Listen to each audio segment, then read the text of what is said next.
Hello friend, welcome to P blog. তো আমার মানে এই ভিডিওটা আমি আগের দিন পোস্ট করেছিলাম জামাই ষষ্ঠীর দিনে। তো ভিডিওটা এমন হয়ে গেছে না, মানে গান দেওয়ার কারণে মানে ভিডিওটা আর কি তোমার ব্লগ করে দিয়েছে, ওর জন্য আমি আবার নতুন করে আমাকে আবার মানে এডিট করতে হচ্ছে।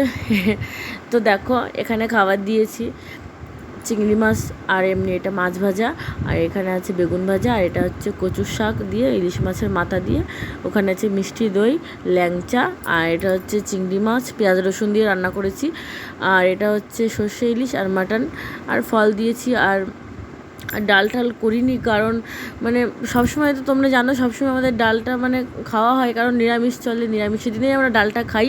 তাছাড়া আমিষের দিনে ডালটা একদমই ভালো লাগে না।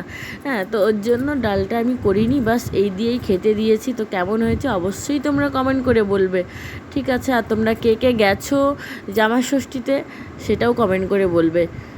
তো দেখো জামাইয়ের লুকটা দেখো, হিরো।